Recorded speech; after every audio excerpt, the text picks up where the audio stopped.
Ajit, we're in a new year, and demonetization has been in effect now for what, about 6 weeks roughly, maybe 7. What has been the impact on farmers? And this is an issue especially sensitive in Punjab, which is a large agricultural state. What has been the impact of demonetization on farmers? Has it been good for them or bad for them? Well, yes and no, but the basic impact is, you see, most of farming transactions take place in cash. Okay. Because the banks are not there in every village. Right.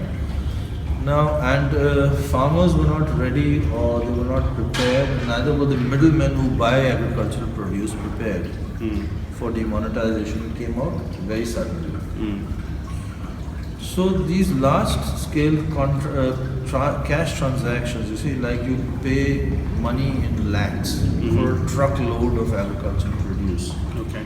And that comes from the farm to what's called a mandi. A mandi is a wholesale market. Okay. Right? Where again, when you unload the truck, you are paid in cash. Okay. Right? And that cash goes to pay for all the labor who don't have mobile phones, who don't have bank accounts, right? Their labor, cutting, harvesting, loading onto the truck, unloading from the truck, whatever. And then this produce is sold to small retailers who go to take to their various shops and outlets all over the city.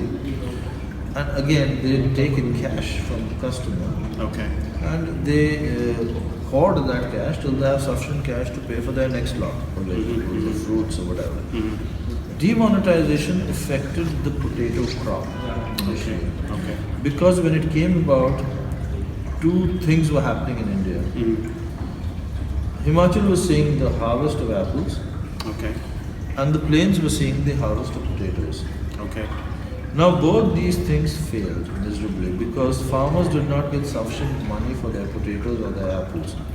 So while apple growers lost a lot of money because they couldn't sell their produce, or a large amount of it, the people who lost a lot of money also were potato farmers, even in far off states like Uttar Pradesh, Madhya Pradesh, whatever. These people, what they did is they plowed back the potatoes as green manure into their fields rather than sell it, because they said we are going to get so little money for it. It's better to use it as fertilizer for the next crop. So what the government has to do now is that they must immediately lift the restrictions on withdrawing cash. They have taken one small step. They have increased the amount of money you can withdraw from a bank every week from 50,000 for a current account to 1 lakh rupees. Okay, doubled it. And they have allowed you to withdraw 10,000 rupees from your ATM if you have a savings bank account in a day. Per day? Per day. Okay. But the cash restriction of 24,000 rupees a week still remains. Unless these restrictions are lifted, you see, the certain basic transactions like buying, purchasing food from the farmer and then delivering it to your doorstep will be at a handicap. They will always be on crutches. Right. Because for these transactions require large volumes of money, and 1 lakh rupees is not sufficient. I mean, people in this business have to spend something like 10 to 15 lakhs or 20 lakhs a day. Please try and understand, we're talking about feeding a population of more than 100 crore people. Okay. And all this involves buying from villages, bringing it to mandis, and from the mandis it's going out to various retail outlets. Right. So all these involve large scale cash transactions. And a system has not been put in place so far to replace this with a cashless transaction platform. You see, once you have put that system in place, that you can do it seamlessly, cashless, like transferring the money, say, to a person's phone or bank account or whatever. If you can do it that way, but that system is not being put in place. Most of the labor do not have bank accounts as well. So where do you transfer the money? So till that system is not put in place, the first thing the government should do is they should withdraw all restrictions on withdrawal of money from banks because the immediate crisis that took place, people lining up in front of ATMs and all that, that note, the currency note shortage is not there now. Yeah.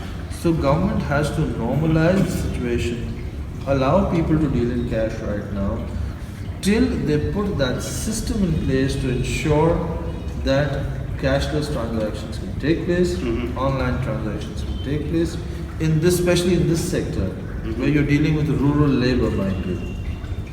Yeah. Two things. One is, didn't Modi launch a program soon after he was elected as Prime Minister to give people who don't have bank accounts free bank accounts?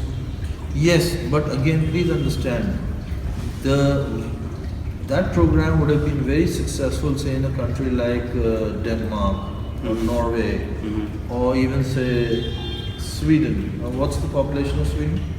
I don't know offhand. Probably 1 crore, 10 million. Yeah, maybe. Okay. Yeah. What's our population? Slightly 125 or 150 crore people. Yeah. So compared to that amount of people, we don't have sufficient bank accounts as yet. To ensure the success of cashless transactions, we have to ensure that everybody has those bank accounts first. True. Till then, all restrictions must be removed to ensure normalcy. Otherwise, our industry, our agricultural economy, everything will face a collapse. And if that happens and the food does not reach people, then you will have an artificial food shortage in the country. Yes. And that's the worst thing that can happen. Because right now, one season the country can take. Right. But if it takes a hit for 2 seasons or 3 seasons, then we will have a real full-blown crisis on our hands, and we will have food riots in cities. I understand. Is it possible then, or practical, for them to make exemptions, like if you're a farmer or you're in the agricultural industry, by the nature of that, it's cash intensive at the moment. Is it possible the government could make exceptions here and there? That again will be an extremely bureaucratic procedure. It will cost more to maintain it than to actually get it done. Well, I The mean, best thing would be, temporarily until. the best temporary solution would be to ensure that there is sufficient printed notes in the banks and remove all restrictions. But if they remove it, then it undermines the very point of demonetization, right? Not really. Not really. You have to understand.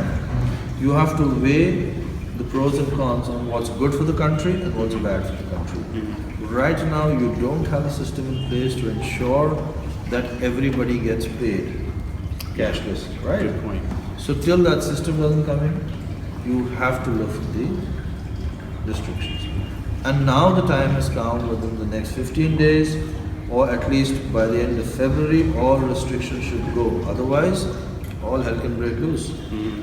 If more food rots, if the farmer takes a hit, then who is going to feed India? There's 150 crore people here, and they want to know who is going to feed them. In other words, 1.25 billion people. Those who west of here who don't know what a crore is. Thank you, Kevin. Thank you, Ajit.